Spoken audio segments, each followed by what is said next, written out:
first woman to be executed in US state in 200 years, could choose brutal alternative to lethal injection. Christa Pike was convicted of murdering her classmate 3 decades ago. A convicted murderer will be the first woman to be put to death in Tennessee in 200 years, and she could choose a brutal execution method. That's certainly one way to go down in the history books, I suppose.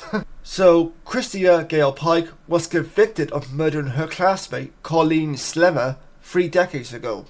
Pike and her ex-boyfriend, Tadaro Ship, and their friend, Shadalo Peterson, are said to have lured Slemmer to the woods in Knoxville, telling her they would make peace over tensions about a boy, prosecutors allege. However, when Slemmer got there, she was instead beaten, stabbed, and bludgeoned to death.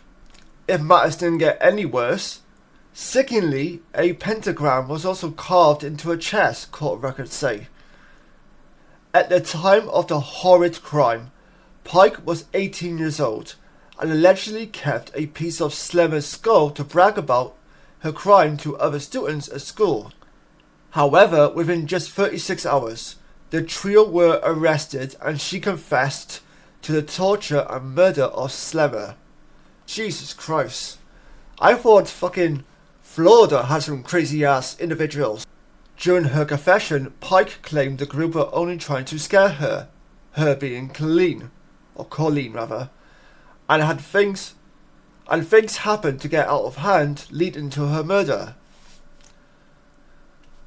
Well, instead of trying to scare Colleen, why didn't you just talk to her like a normal person, like a normal adult, someone you've known for a long time?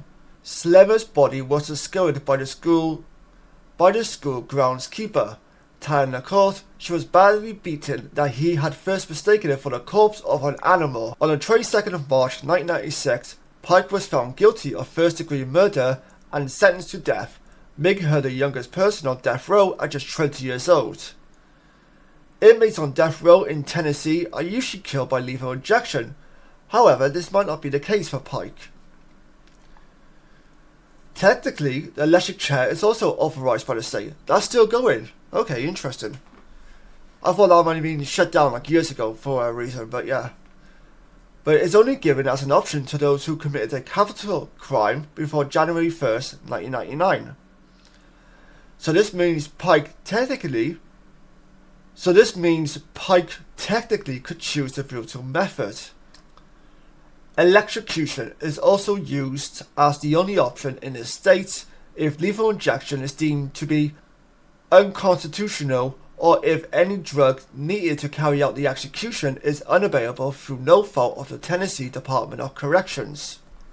But if electrocution is decided to be unconstitutional, state statutes will say that any constitutional method of execution can be allowed in that instance.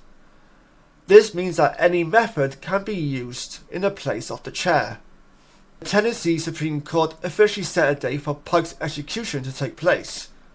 The 49-year-old will become the first woman to be executed in the US state in over 200 years. The 49-year-old will then become the first woman to be executed in the US state in over 200 years. Reports say that her execution will take place at the Riverbend Maximum Security Institution in Nashville, according to Channel 10 News. However, her lawyers have been trying to get her off with a life sentence without chance of parole, suggesting that her mental health issues and age at the time of the crime should be taken into account. So I'm curious to know what you guys think about that last part right there, with her lawyers trying to seemingly get her off, death row, and potentially get her a life sentence without a chance of parole, because they feel like her age at the time of when she committed the crime and her mental health at the time should be taken into consideration. What do you guys think about that? Do you think, yeah, okay, they have a point?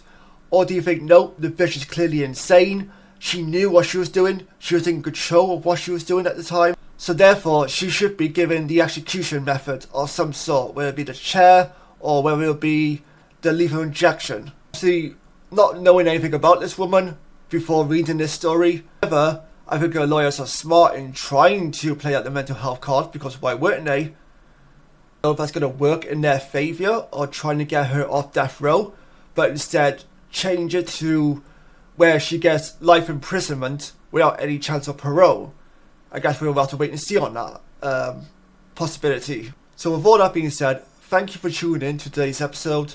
Please feel free to write any comments down below in the comments section. And until then, have a good rest of your day, take care, stay safe, and I'll see you guys next time. Bye bye for now.